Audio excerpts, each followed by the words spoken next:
Hey, everybody, welcome to your Money Map, sponsored by the Alliance for Lifetime Income. I'm your host, Jean Chatzky. Very glad to have you along with me today. While summer is not officially over yet, it is certainly feeling a lot more like fall, which I have to say I am totally loving. One big reason for that: football season is about to get underway, and my guest today could not be joining us at a better time. Brandon Copeland spent 10 years in the NFL. He graduated from an Ivy League school. He's a professor today at that alma mater, which just so happens to be my alma mater as well. And today reportedly boasts a real estate portfolio of over $200 million. He is, by all accounts, a huge success. But surprisingly, he says he wasn't always at the top of his game when it came to managing his money. It took him actually getting to the NFL to realize how much he didn't know about personal finance. In his rookie year, he got what he calls a smack in the face as he learned for the first time about investment options, retirement plans, and other aspects of money management. And that experience ignited for him one of life's other passions: teaching other people about how to make their money work for them. Now retired from the NFL, Brandon is working to arm people with the know-how that they need to be successful when it comes to managing their own money. One way he's doing it is with his new book. It's called Your Money Playbook: How to Earn More, Build Wealth, and Win at Life. And in true football fashion, it breaks our financial lives up into four quarters and lays out a game plan for truly getting to the end zone, aka retirement. Joining me today, please welcome my guest, Brandon Copeland. Thank you. Thank you for having me. I appreciate you. What an intro right Ah, there. I appreciate you being here. Right time of year, although you Yes, have it is. absconded from our beautiful Philadelphia, Pennsylvania, and headed to Florida. Took your talents, as you said, to to Florida Mickey for a, Mouse. for a little for a little bit more heat. Um, tell me a little bit about the early part of your life. You were born and raised in Baltimore. Mhm. How did you get from there to become an NFL linebacker? Yeah. So, as you mentioned, born and raised in Baltimore, my mom, she always searched for us to have access to a great education. My grandfather played in the NFL, played for 11 years, and he emphasized, but also my mom always emphasized, if you don't have A's and B's, you will not touch a football, a basketball, or anything that you want to do. So she always was impressing that upon us. Ended up going to a school called Gilman. Gilman School was really well recognized for football at the time, and lacrosse at the time. Ended up being around just some amazing young people, and fortunate to just be around a coach and a coaching staff, entire coaching staff, Coach Biff Poggi, Joe Ehrman, Stan White, and a bunch of amazing coaches who the mission of the football team was building men for others. And we would literally talk about biblical verses. And if we were in the cafeteria and there was somebody sitting by themselves and we didn't go invite them to our table or go sit with them, we would be in trouble at practice. And really, you don't get those types of lessons all the time, like really impressed on you by a football coach who's Mhm. also running a nationally recognized team. But those lessons stuck with me because it put into perspective what real impact was for me early. And ended up getting a chance to go to the University of Pennsylvania. I really wanted to play big time football, but fortunately and unfortunately, I was a late bloomer on the football field, and ended up going to Penn, which was one of the best decisions of my life, and had a great career there. Worked hard enough to get an opportunity for the Baltimore Ravens to take a chance on me in 2013. Signed with them as an undrafted free agent. Got a chance to go home. It was incredible, but I understood when I got there that I knew that the work was just beginning. I think that sometimes when you get drafted, you get to the NFL, or really when you chase your dream and you get it on paper, right? A lot of times we think that you rest, you drop your shoulders, as one of my friends likes to say, you you exhale. But for me, I understood that no, this is just beginning, and I need to really put my head down, and the real work begins now. And so ended up, you know, working my tail off, and was able to stick around for 10 years in the NFL. But that's how we got there. That's how we got to the Baltimore Ravens. When people hear about the next steps for people who are coming out of the NFL, Ivy Mhm. League professor is not necessarily, I think, very, very high on the list, and yet Yeah. you, have taught at Penn a class that is consistently rated as one of the most popular, if not the most popular classes at the university. It's a class that you conceived of yourself. Um, how'd that happen?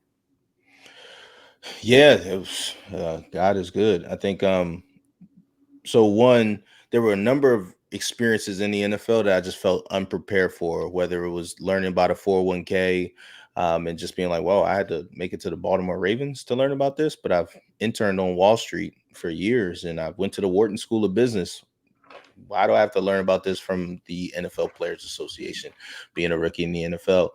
Two, I bought my first house in 2016 in New Jersey, and I remember my girlfriend at the time, now my wife, she had called beforehand and just sent me over the closing disclosures and said, "Hey, does everything look right?" And I'm like scrolling through 106 pages, and I'm like, I have no idea. I've never seen all of these words and language and stuff in the past, and now I'm signing over 30 years of my life, and I'm hoping I'm making the right decision. And those things didn't sit well with me. And so during my fifth year class reunion, I went back and I actually ended up running into my now co-professor. At the time, he was a professor that was there at Penn when I was there. He graduated in the 90s, but we had interactions, but never anything too major. And I just told him, and I was like, I have this idea of like, what if we had a class where we focused every single week on some financial decision you all have to make in life: buying a car, buying a house, buying an appliance, insurance, investing, all that stuff. And fortunately for me, he thought that that was an incredible idea. And literally the next day, he sent me a Google Doc with just a bunch of different notes of how we got to craft the curriculum and how who we need to talk to at the university and all of these different things. And fortunately he agreed with the idea, so much so because of his own life experiences. He said, I'm willing to support you in this, but I'm willing to go a step further and actually co-teach this and co-lead this with you and help you understand about TAs and how to structure assignments and things of that nature. And so at the time I was playing with the New York Jets, and I would not have been able to pull this thing off at all without his help. And that's how we brought it to life. And since then we've scaled it. We got high school kids taking it. We had over 100,000 high school kids take it, and receive full credit at their high school for it, which is awesome.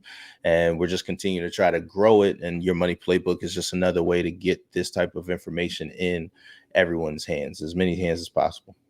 So your money playbook, brand new book. You Mhm. break a person's financial life down into four quarters. Makes sense from a football perspective. How does it make sense from a Yeah. life perspective? Yeah, it's a great question. So I think that from a life perspective, just even backing up and maybe getting a little too high level is one.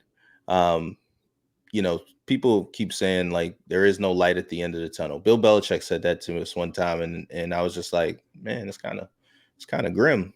Like, what you mean? This is it was right after conditioning too. He had us run hills, and I'm like, he said some of you guys are looking for a way out, and some of you looking for light at the end of the tunnel. There is no light at the end of the tunnel, right? And I'm just like, man, well, that's not cool to think about. But I think what he was really getting at is like you only just keep getting better, better, better, better, evolve and grow and grow and grow and grow. So so when I look at our own financial lives and we break it down into quarters, we understand that it's an evolution, and there's certain things and certain decisions that will be easier for you later on in your life, or after you've done some game plan and some prepping, that may seem so uncomfortable and so difficult to you today, right? Like Gene, if we're talking about, you know, setting up in a brokerage account today, that probably seems like second nature to you at this point. But one time, at one point in your life, that seemed like, whoa, hold on. Make sure I'm putting my numbers in correctly. I don't want to mess up anything. I'm clicking the boxes. I don't want them to think that I'm lying here, you know, any of those types of things. So with that being said, what we do is we first talk about making sure that you are, one, getting comfortable writing out your why and intentionally defining what you want your life to look like. That is step one, because right now, especially in today's day and age, it is really, really easy to look up 5, 10, 15 years from now and to realize you put hours of time towards a dream that was somebody else's or Mm. what your parents wanted for you as opposed to what you truly want. So before we go do any of that stuff and become hamsters on hamster wheels, let's actually sit down and map out what we want. Then we're going to go and do a budget. All of this is in quarter one. We're going to go get a budget, and we're going to know how much it costs us to live on a monthly reoccurring basis. And by doing that, now we create a number and a math problem for us to solve. Um, Me having a number in my mind that I know I spend every single month, and then me going out and saying, okay, well, now when I'm investing, I'm intentionally investing to try to create passive income streams that outpace that monthly reoccurring number. Again, now it's a math problem as opposed to a just let me make more money. Let me make more money. I just need more money. I just need more money so I can invest more, right? Like, let's really drill down on the actual details of these things so that we can actually go after and chase these things. And as you continue to evolve through the book, you go into the art of the hustle, actually different ways to earn money, generate revenue, create new income streams. You go through the power of growth, which is all about investing and understanding that that whole put your money away in the bank, put your money away in the bank, put your money away in the bank. One, that is an investment decision. It might not be the best one, but two, we need to take that money and put that money to work for you so that one day you have the freedom to not have to work for money because your money is working on your behalf. And then finally, the last quarter is about legacy, which nowadays you hear generational wealth, and I'm doing this for my kids, and all of that type of stuff. And the thing as with me having my third child on the way, my third baby boy, what I'm always telling my friends, and I'm making sure they hold me accountable to it too, especially when my time is pulled in so many different directions. It's like, yeah, you can work really, really hard to save up money for your children and to put money away for them. But if you don't teach them how to manage it and how to deal with it, if you don't teach them how to to to deal with the pressure that comes with it as well too, then are you really setting them up for success? And so we talk about all of those things, including wills and estate planning and all that type of stuff in the book. But it's not just the tactics. I like the fact that the emotional hook is there as well.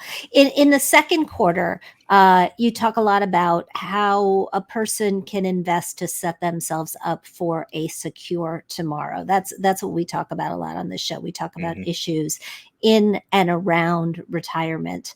I realize your financial situation is different from many of our viewers, but I also know that football is a game that is unknown and dangerous, and where you do have to be very future focused. How did Yeah. you go about planning for your retirement, and what can our listeners and our viewers borrow from those strategies?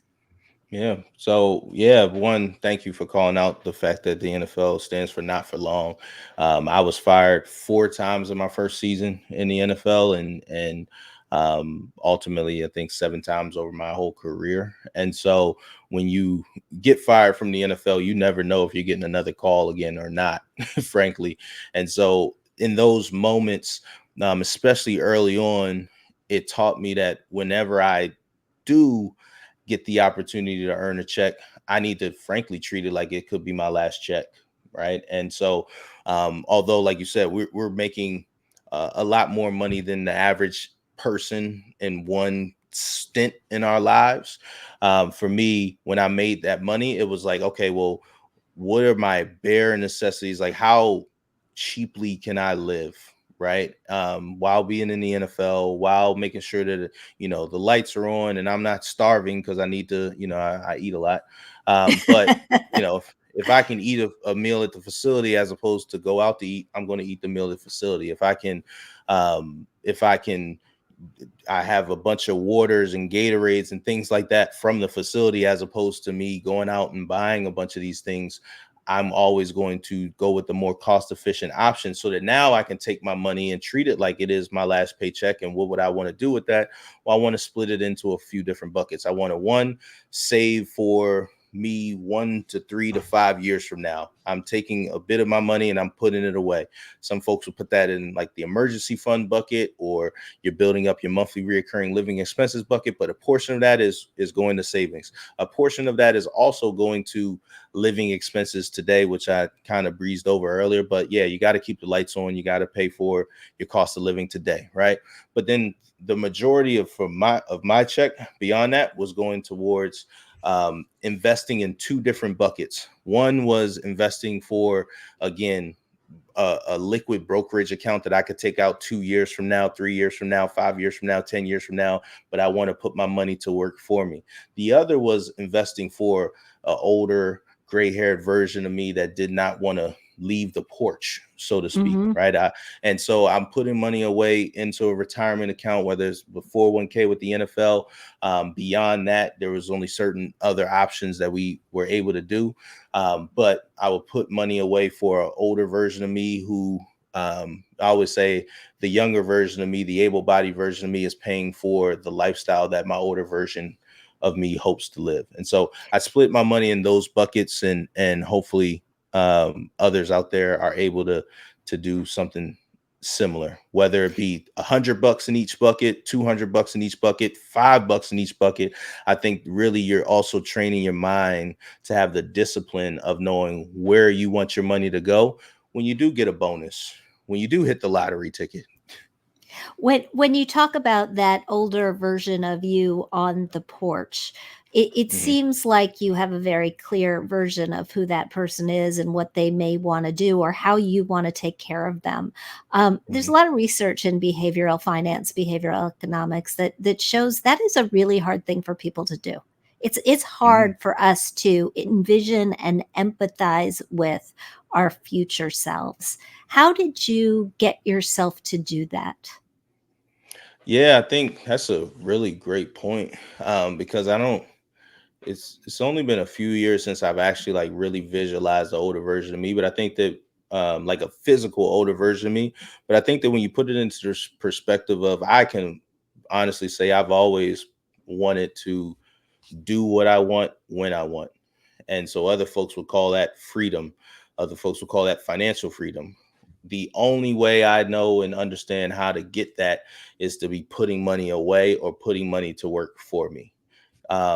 And so for me, that's what I more so look at and gravitate towards, is this lifestyle of my children, my wife and I. We can go anywhere we want without necessarily having to look at the price tag for so long that it makes us sick and disgusted. We can go to the grocery store, and although we're conscious of every penny we spend, we're not going into the grocery store anxious about Mm. whether we have to make a decision between the milk this week and keeping the lights on, right? And so I think it's more so when I say about the older version of me, and if you're having trouble picturing the older version of yourself, I think that that's when you sit down and you're writing out what you want your life to look like 5 years from now. What you want, what does that freedom really look like? What type of vacations are you going on? Who do you want to spend those vacations with? And as you start to write those things out, that picture will become clearer and clearer and clearer to you. And I think that if you need to boil it down even further for yourself, you really just want to give yourself options. And for me to become 60, 65 years old and have no retirement account, no savings, no money left to myself, I don't give myself the option not to work. Right. Yeah. And so I can do anything to give myself options later. Then again, I just have to look at what other folks have done before me, and it looks like they tend to go towards investing in the retirement, investing in certain asset classes. We are right in the middle, speaking of those 65-year-olds, of a period that is called, or is being called, peak 65. It's this period of life where we're going to see more people turn 65 than ever before, to the tune of about 12,000 people every day. And research from the Alliance for Lifetime Income has shown that about half of those people don't think that their retirement stash and their sources of income will last as long as they do. About a third of them are worried that it won't cover their essential monthly expenses. And one solution that we've seen become more popular over the last couple of years, sales have really been rising, is the purchase of an annuity to help cover basic monthly expenses. There's a famous sports story about annuities. I'm sure you know it. That Bobby Bonilla, the legendary baseball player, negotiated essentially an annuity in his deal Mhm. with the Mets, which guaranteed that he would be paid over $1 million every year until 2035. Fans today call July 1st Bobby Bonilla Day. And as more people prepare for retirement and don't have pensions to fall back on, I'm wondering where you put annuities in the toolbox. What role do you see them playing in the in the way that you're teaching these athletes and others about their futures?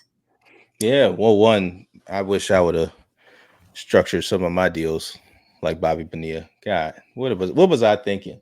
What was I thinking? I should have got me $1 million a year till 2035. But the the the the the concept here that you're talking about is the concept of um almost an endowing your life, right? An endowment is a fund or a pool of money that schools draw on the interest of to operate pretty much, right? And Mm. so whether it's an annuity, a pension, dividend income, etc., right? Like I think that uh, for me, what I boil it down to is the reason why I am very conscious of what my monthly burn rate is today and where I expect it to increase over time based off of my cost of living potentially increasing, having another child as an example. So that's going to be another set of expenses, tuition, et cetera, down the road. Um, Now I am putting together structures, whether it be dividend income, annuity payments, et cetera, that are helping me make up the gap on those things. And so I don't want to necessarily dive solely into annuities just because I'm the first to say, hey, I would definitely tell you to consult with an expert to figure out what's the best way for anybody to structure that. But I am all for finding passive income streams that are basically endowing your life. Endowing your life. I like that. I mean, it's a really good way to think about it, right? We think about covering your fixed expenses, covering your monthly nut, but essentially you're making sure that you can continue to live the way you want to live for as long as you're going to live. Um, which is great. I want to spend a little bit of time talking about the fourth quarter of your book, Mhm, or the promise of legacy as you describe it. You say this is the most essential quarter in the book. Why is that? mhm. Well, I think it's for me, it's the most important. And maybe this is a personal approach, but what's all the work for if you aren't able to at some point pull your foot off the gas, so to speak, and actually enjoy it. I interviewed a New York Jets player when I was there, a guy named Steve McClendon, and one of the things he said is, in our culture, we are so conscious of dream chasing. I'm a dream chaser. I'm 24/7. I'm all gas, no breaks. I'm no days off. And he was like, at some point in life, you got to catch the dream. Like at some point, you just want to enjoy your hard work. And so when I think of the power of legacy, yes, it is one, how am I transferring this wealth to the next generation so that the government and other folks don't just take pieces of it, of my hard work, right? After they've already taken pieces of my hard work, but two, um, how am I also making sure, what I always tell people is like, for me, it's also bulletproofing myself. And so legacy is your children, the next generation, but it's also like, again, that older version of you, that person that doesn't necessarily want to work all the time or as hard as they had to work in their 20s, when they're 50s and 60s, etc. It's also making sure that you are putting certain things and structures in play to ensure that you can live freely, but also I'm gonna speak for me personally here.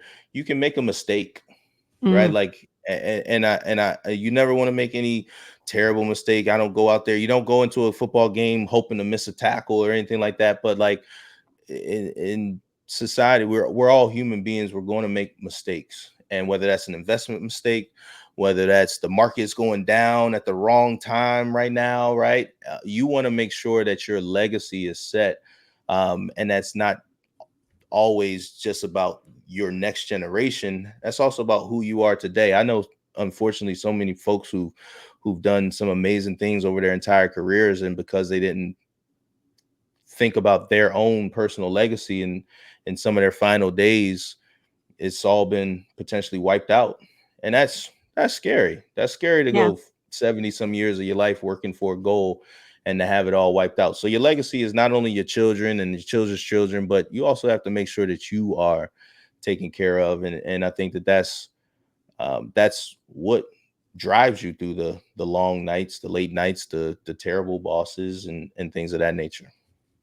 There are One of also the great bosses out there as well too. So I don't There want to there just are, make it yes. like it's terrible bosses. One of the other themes in the fourth quarter is being transparent about money, getting on the Yeah. same page as your partner. And we've been doing this show for a number of years now, and I've heard a lot of stories about people who are not on the same page as their partner. And when they think about retirement, he's thinking about Maine and she's thinking about Florida, or she's thinking about Florida and he's thinking about Maine. But either way, they are not thinking about the same place. how Yeah. how do you how do you do this? How have you done it in your own life, and how do you think that about advising other people to do it? Yeah, it's this is going to sound really really tough and difficult, and I understand, and I'm being very very honest right now. I understand that it is difficult and tough for some. However, now I'm gonna be back to being sarcastic. Let me go and put the disclaimers out there. You sit down and you have conversations, and you decide to tell each other, we're not leaving this conversation until we figure it out together. And yeah, it's going to be uncomfortable. And yeah, we're going to talk about things that I don't really like. We might have to talk about our death a little bit. We might have to talk about who's going to take care of our children when we're gone.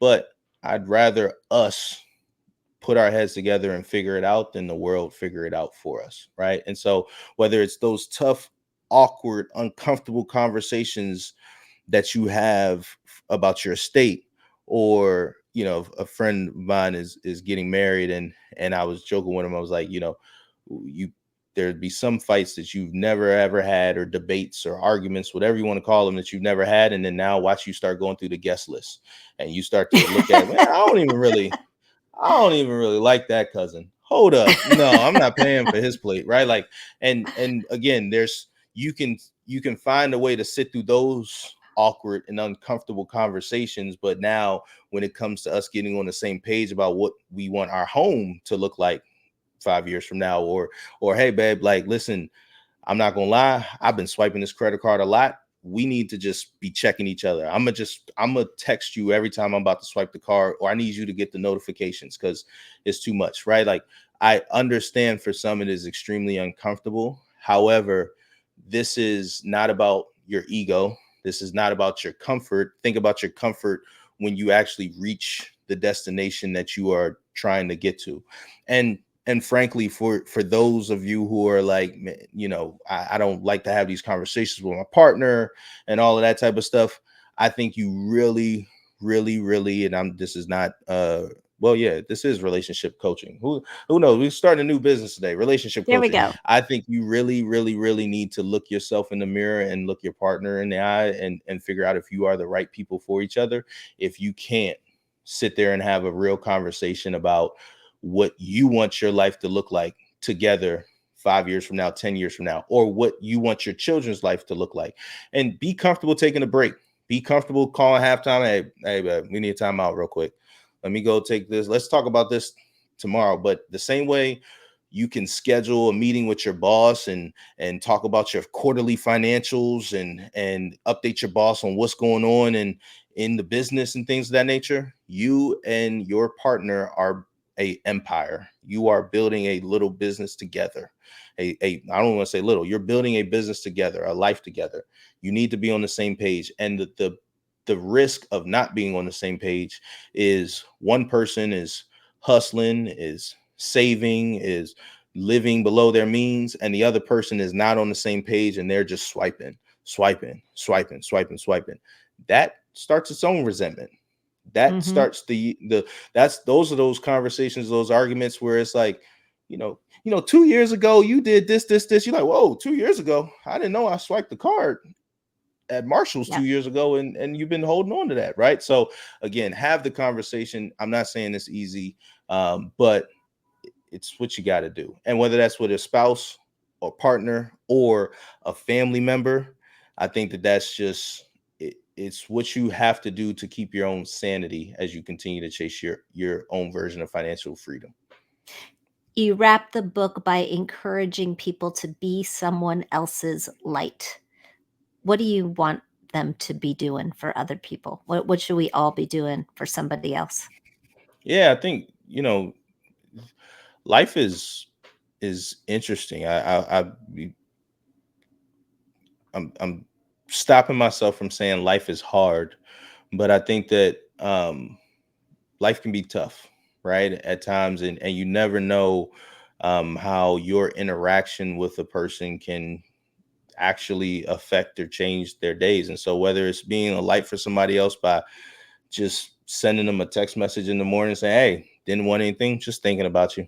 Just hope all is well. Hope the fam is well." Right? Like you never know how that text message could pick somebody else up during that day. One, you feel better for doing it, but two, you could be helping somebody else. Um, there's those obviously not obvious, but there's those physical interactions with people where you're just putting a smile on somebody else's face, or there's somebody out there that's sitting on the street and you just go to the food truck right at the corner and you say, "Hey, listen, I'm just paying for this person's stuff. You mind just giving them the sandwich or whatever they want when they get here," right? Um, Again, it may not be for everybody, but for me, I'm like, what good is all the money? What good is all the success if you're not able to help somebody else reach their fullest potential? And we talked about being transparent with the money conversations. So there's certain topics that are more uh spoke about and open to discussion now than ever. I remember years ago, Dave Chappelle did a joke about politics and how people wouldn't talk about politics, but now a lot of people talk about politics.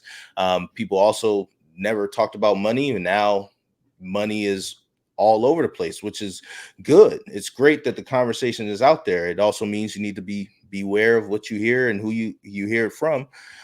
But being transparent with the conversation about money or your own journey with money, you can one save yourself a lot of headaches, but also other folks a lot of headaches. I've gone to these events before at Super Bowl. It's Radio Row. It's like 800 people in a convention center doing interviews and talking and all of that type of stuff. And I used to tell people, I'm like, in this room, there's probably at least half of us making the same financial mistake right now.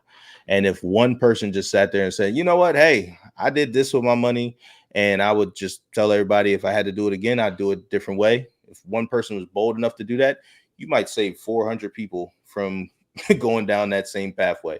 So being transparent about your money mistakes and your wins also are things that help people live their best financial lives, which is again, that's being a light in somebody else's life because you saved them mental anguish. Amazing. The book is called Your Money Playbook: How to Earn More, Build Wealth, and Win at Life. Brandon, where do we go for more information on this and everything else you're doing? Yeah, you go to www.yourmoneyplaybook.com to purchase the book. There's also access to our class that we teach at Penn there. We have a digital e-course called Life 101 that you can get access to there. But if you go to yourmoneyplaybook.com, then you'll be able to access it all. Thank you for doing this. Thank you. Thank you for having me and for highlighting this. Go Absolutely. Eagles. Are you an Eagles fan? Go Eagles. Yes, Oh, there we absolutely. go. Oh, there we go. And if you're looking for more information on us and what we do at the Alliance for Lifetime Income, you can find it by subscribing to our newsletter. Go to protectedincome.org. Thanks for watching, everybody. We'll see you next time.